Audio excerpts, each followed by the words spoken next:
Could prosperity be as simple as making the choice to be kind? What do you need to learn how to build in your own life to be able to make the choice of extending kindness to others in your life? What would you need to do to be able to have your town declare an annual day of kindness? Well, let's find out. This is Prosperity and Something Greater.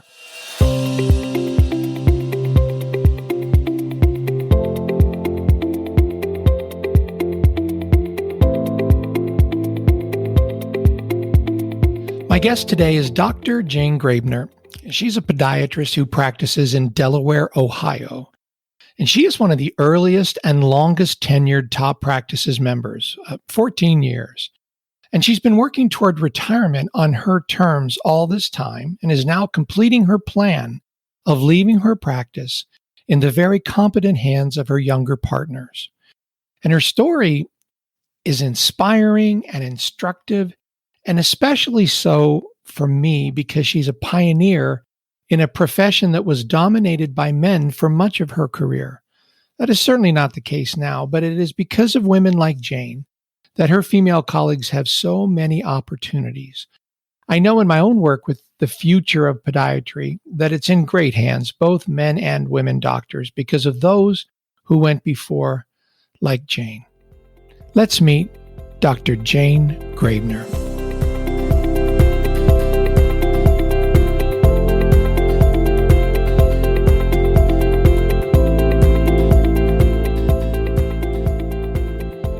Well, hello, everybody. This is Rem, and welcome to this next edition of Prosperity and Something Greater. And I'm joined today by one of my longest-standing top practices members and my friend, Dr. Jane Graebner. Jane, hi. It's just great to spend some time with you, especially not just talking about practice marketing and management. And, well, of course, you and I often would talk about life in general, but this is a great topic. And I'm especially excited to talk to you because, here you are preparing for your exit from main practice management and all the rest of it. And you've been working for it for so many years towards your own version of prosperity. So welcome, my friend.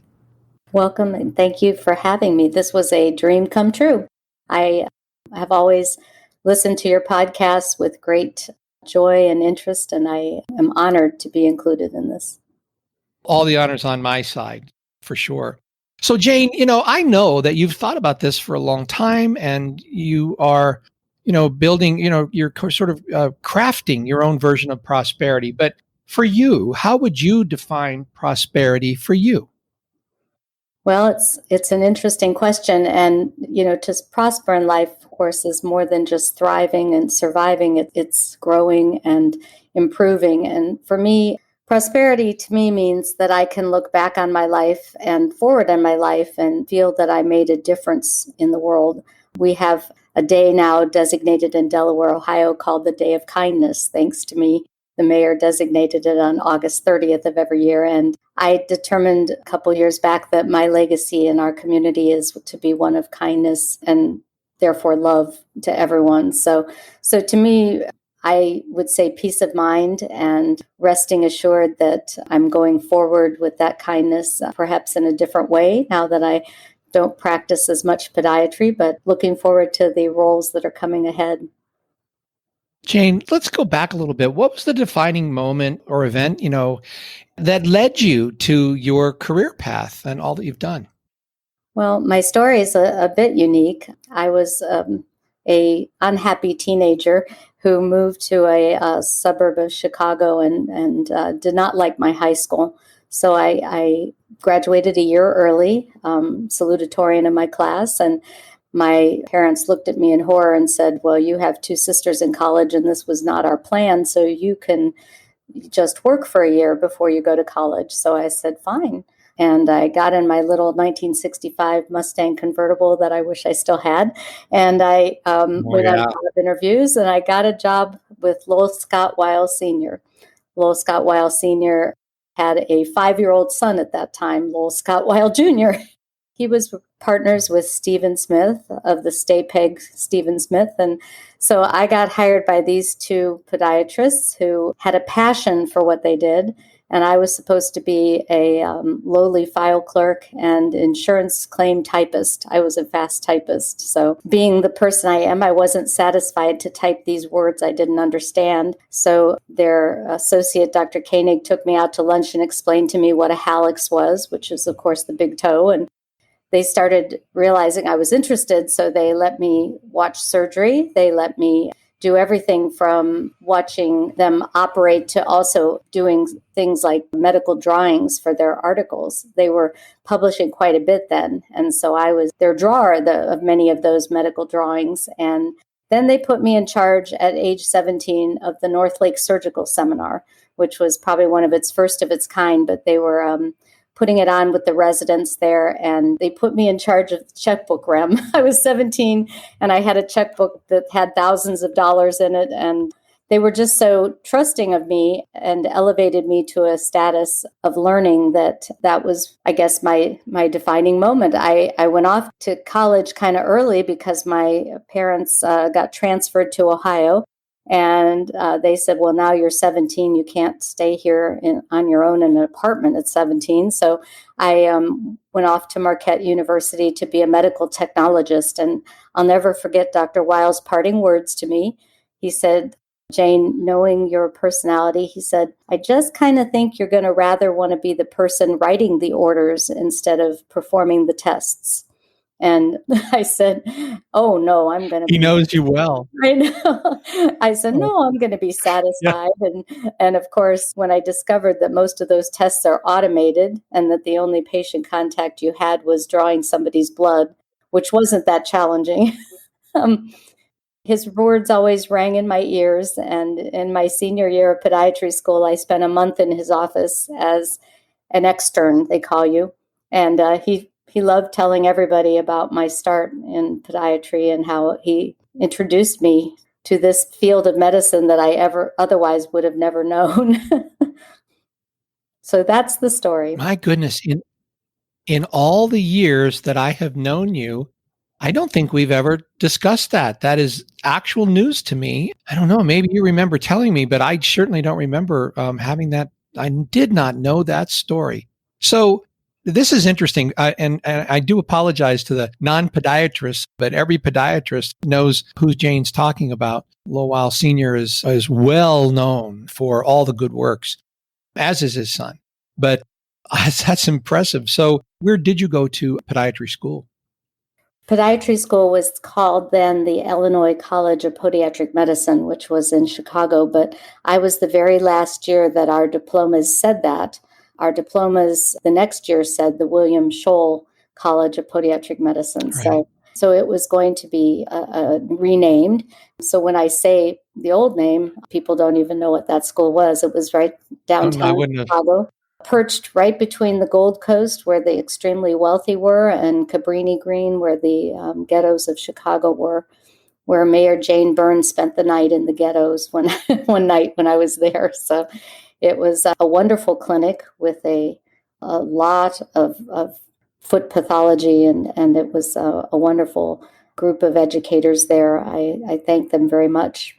And in those days, Rem, only 60% of the graduates got a residency program. So I was very fortunate to be one of those that got a program. But it was not like today where you have 3-year programs. We had a 1-year program. So, and I did that in Chicago as well. Sure. And then how did you move back eventually to Delaware, Ohio? Did you start your practice from scratch? Did you buy a practice? I did start it from scratch. I had gone back to Ohio because my parents lived there in a small town near Akron, Cleveland called Medina. And I came and visited them many times. And looking at the surrounding towns, I was looking for a similar one. I like the small town feel, but I wanted to be near cultural things and, near a big city. So I found the town of Delaware, Ohio, and it had one podiatry practice there. And it was considered a satellite practice for 3 other doctors that shared their time there. So I visited it and mistakenly was told by the secretary at the front desk of the hospital that they had podiatrists on staff. They said, sure, we have our podiatrists on staff here. And I thought that was wonderful. And I took her word for it. And then I looked for a place during my year of residency and actually had it rented a few months earlier. It was a storefront, about 600 square feet. And my dad had retired after 35 years at Mobil Oil, and he was extremely good with his hands and with woodworking. So he outfitted my first office that had 4 chairs in the waiting room, and that was it. I always say I was trying to hide the fact I didn't have any patients, so I got those kind of metal file cabinets from that were low to the ground, and you could add a tier every time you wanted. It was like build your file cabinet so that nobody would see I only had an inch full of charts there. But I had 7 patients the very first day. The community was very welcoming, and they put me on the front page of the paper with a picture that now when I look back, I look like a young girl. I was only 28 years old and I was not dressed professionally, but they mentioned that I treat children's disorders. So I think 6 out of the 7 new patients were all children. So it goes to show you that you don't want to advertise for what you or market for what you want, because you'll get it. So That's right. That's great. And so now here you are, how many years later, and you're getting ready to make your exit, a retired podiatrist. So now, with one office with 1 or 2 treatment rooms, I guess, and 4 chairs in the reception room, what's the size and scope of the practice that you're purchased from you by your associate doctors, your partners, actually? true. I went from that small office to, I thought it was luxurious. It was 2,400 square feet that I still rented. And then I went to 4,400 square feet that I still rented for 15 more years. And finally, we built a building, which was a goal that I had with top practices, that I had put that goal on my list. And my husband and I built it 9 years ago. And I believe we have 7,600 square feet, and we have about 15 treatment rooms now and a physical therapy area. So it's a huge building that I have 2 partners and 1 associate and 1 nurse practitioner. And together we see hundreds of patients in a week. I'm amazed, because the first time we saw 100 patients in a day, it was overwhelming. It was amazing. Now it's routine. We all went out and had a celebration that one day. And now I said, if we have a celebration every time we see 100 patients, those were the days when they were patient charts. And if you can imagine 100 charts stacked up for one day, and the simple trouble of having to file them and then refile them and pull them out again. And so EMRs came into our office anyway in 2011, and it was wonderful. It was marvelous, in fact, getting rid of all that paper. Wow.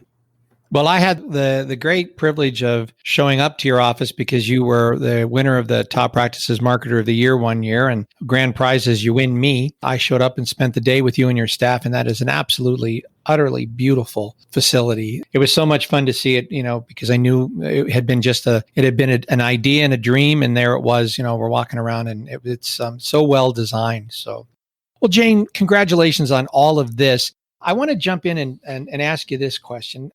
We all have challenges. We all have obstacles that we face. Can you share, what do you deal with on your daily journey? What can trip you up? Well, there's a lot of things. Right now, COVID is a stumbling block. As I mentioned, we have 3 medical assistants out with the condition and have had 2 front office staff members, and we do our best. All of them have been infected by a family member when they came home.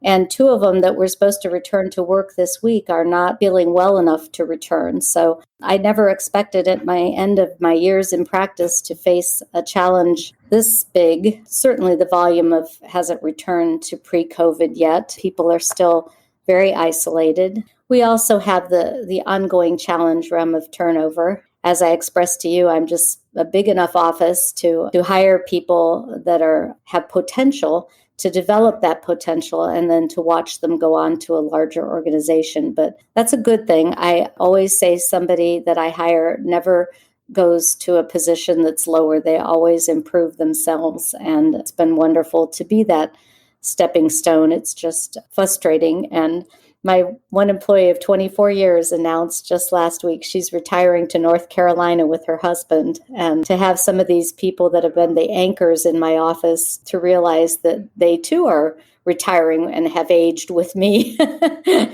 Aging and physical health is an important challenge, I think, in every office. And it's very important to be weary of being good health. That's probably the prime thing that I'm aware of these days, is that I have to spend more time physically so that I can do the things that I want to, especially coming forward. As I think you know, maybe not, my husband and I bought an RV, Rem, at Christmas. So we're going to be traveling out west. Maybe we'll pull in your driveway someday. We have our own house. We can just stay in your driveway by ourselves. Invitation is wide open. Well, thanks. We would love that. I have my national parks pass that's been burning a hole in my pocket. But last year, as you know, my challenge was I had a fall. And in that fall, I had a fracture to my pelvis and my sacrum. And I was really seriously using my own mother's walker, and then also having to use her cane afterwards, and to go through at least 8 weeks of physical therapy in a pool and get my strength back. And so really, I started realizing what obstacles my patients have trying to overcome and be able to live their life actively. That's what I hope I do, is I provide relief of pain and I help people live a more active life. And to have that taken away from me for a while was a good lesson, a really good lesson. Yeah. Jane, what would you say, what is the top strategy that you use to keep you heading in the right direction, not slipping back into old habits? I think that routine has become very important to me. Having discovered that I had ADHD all these years and never knew it until my 40s, I realized that the only thing that's kept me organized is doing the same things in the same ways.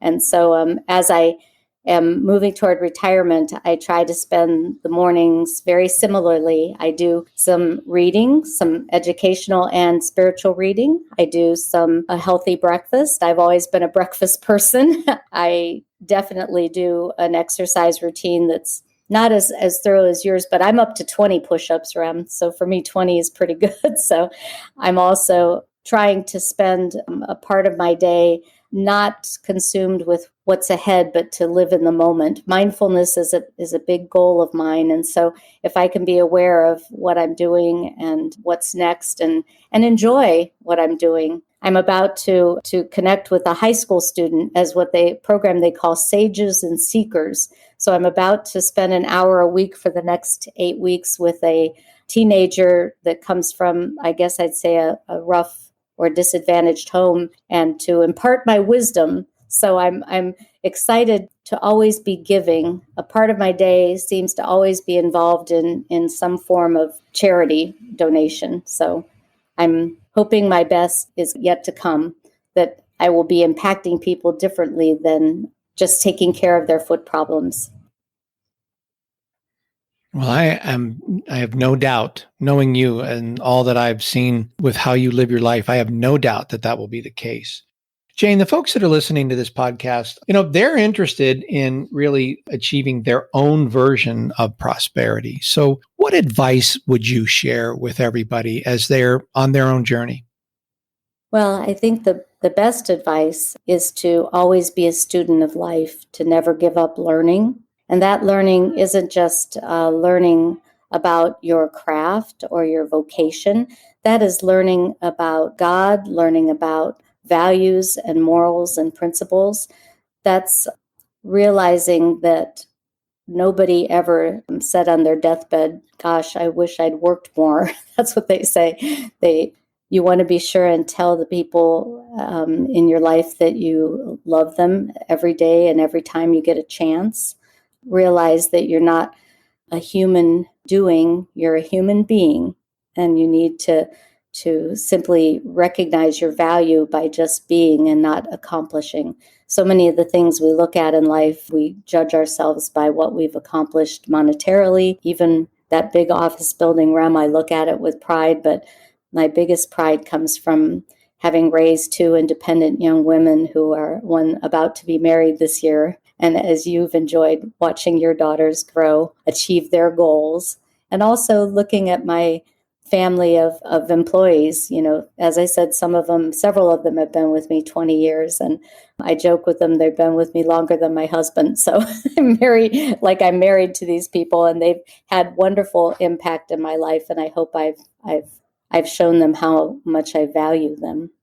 Valuing our friends, family, and our coworkers is a huge thing. So I would say to people that are just starting their journey of work, you're there to practice, meaning you've never got it straight. So you've got to always keep educating yourself, fine-tuning your practice, and also being a student of life, because I've learned through my patients the kind of senior citizenship I want. They have wonderful stories, and listening to them throughout the years, I can see the people that are thriving and the people that are in despair. I want to be one of those that's going out with a sense of satisfaction of knowing that I did leave a legacy of love and behind me, just as you do. Yeah, and in so many cases, I mean, not all, obviously, but almost most cases, how people, are in despair or they are, living these rich lives is entirely in how they view it and how they're living in their own present moment. I mean, I understand there are some cases where certainly there's been, tragedies and things that are chronic, really bad pain. There's things that can really impact someone's quality of their life. But overall, it's pretty much how you're seeing what's coming.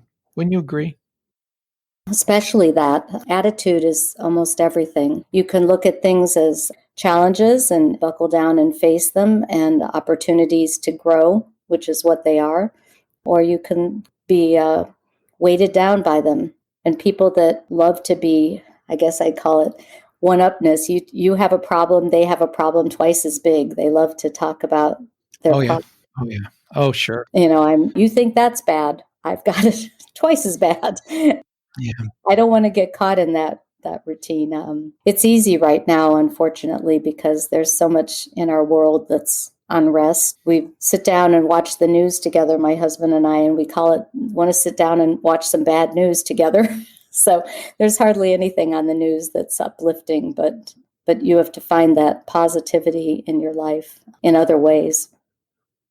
What's interesting about that? I got two thoughts on this, but on that particular point, I don't think the news is any worse or better than it ever was. Maybe in some cases it's even better. There's just so much of it that people are exposed to. And it's kind of like, it's like the new sporting event. Which team are you rooting for? And it's one thing if it's like the Pittsburgh Steelers and the Baltimore Ravens, then, we can have some fun really disagreeing about that. But when it's, different than that, and as it is, I really feel like it's the fact that we're not able to handle the technology that we have with this vast amount of information overload, but things are actually not any real different than they ever were, maybe a little better. And I know we're living through a pandemic, which was a point I wanted to make about your mindset that you and I were discussing. And that is, so often when I talk to people now, when I started this podcast, not quite a year ago, this had just happened. So I was talking to my first guests in the first weeks of the pandemic, and none of us were no one knew what to make of it. Now we're all moderately expert at what to make of all of this. And the one thing that I hear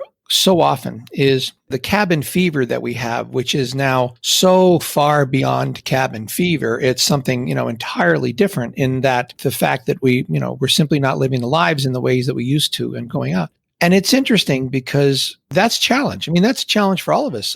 My walk today, I was talking to my best friend, and we were just talking about how much we are going to enjoy going on a trip, because that's part of, with Diane and I, if we spend our money on anything, we spend it on seeing the world and seeing all the wine producing regions of the world, which is one of our goals. But for me, there's such a peace and this unusual time where we're still cooped up. I hate to say it in this way, but that part of it, I'm going to miss a little bit because I have really leaned into it. I find it to be quite nice. So, and I think it's just how you look at it. You can look at it like, this is terrible, I'm so bored, or wow, look at this chance to just spend this time in a different way. So, and I know that you think like that as well. So often you're always thinking about your peace of mind. You started out our talk today with that.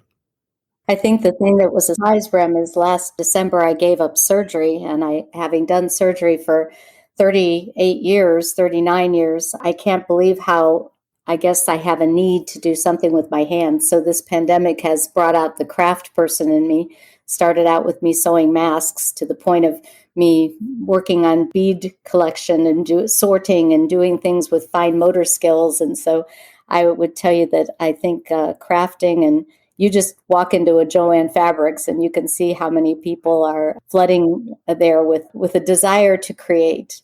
And I never realized that that was a need I had, definite need. That's interesting. Well, Jane, you knew this was coming. If you were a toy, any toy at all, what would you be and why?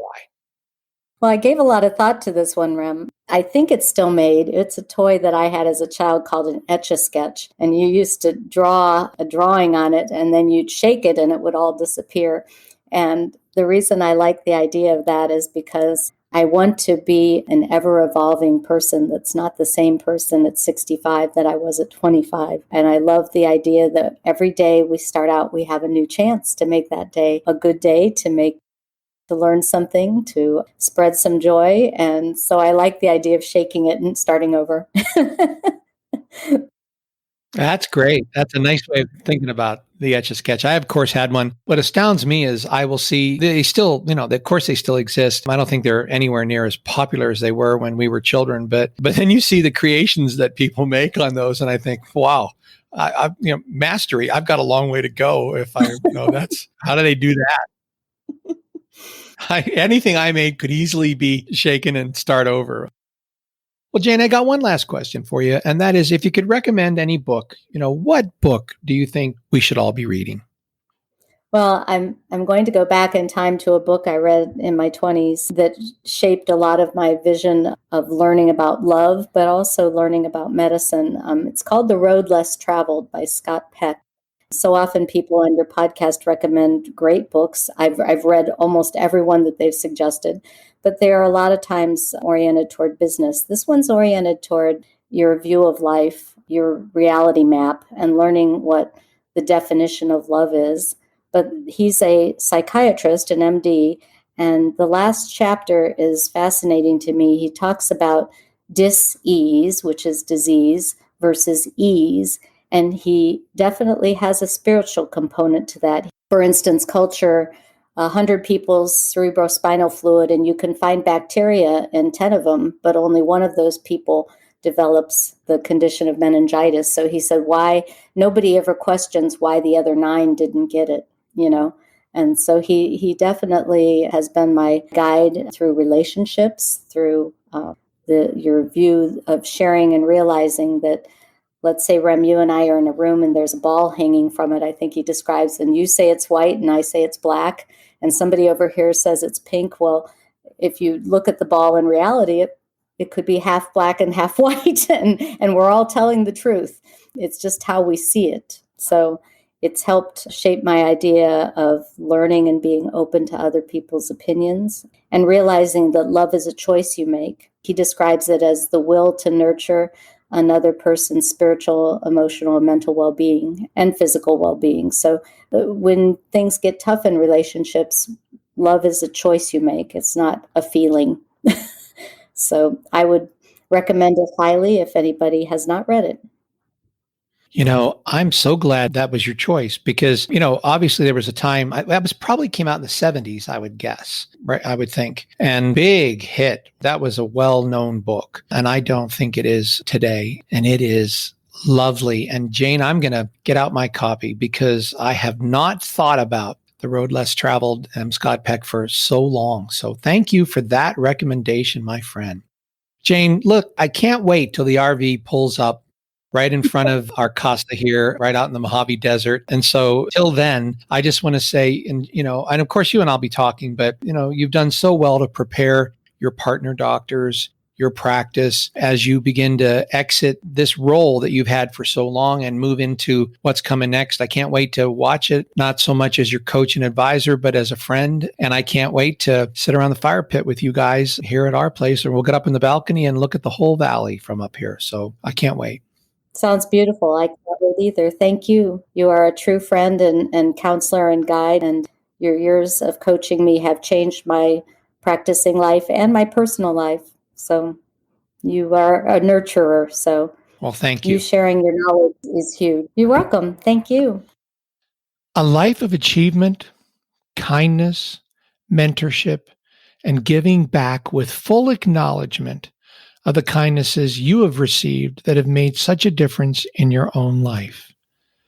Certainly a prosperity mindset, as I see it. Let me know what you think. You can send me an email at rem@toppractices.com. Prosperity is the entire focus of Top Practices. Most doctors are struggling with the business of medicine, and those that aren't truly understand that through association with other successful practitioners, they can take their success to the next level or something greater like prosperity. Prosperity in business is a function of mindset, marketing, and management. That is our mission at Top Practices. You can find out more about Top Practices, our marketing and management programs for doctors, our workshops, and annual summit at toppractices.com. Until next time, this is Rem Jackson. Smile when you wake up, and then have a really great day. Your best day ever. Nothing is more important.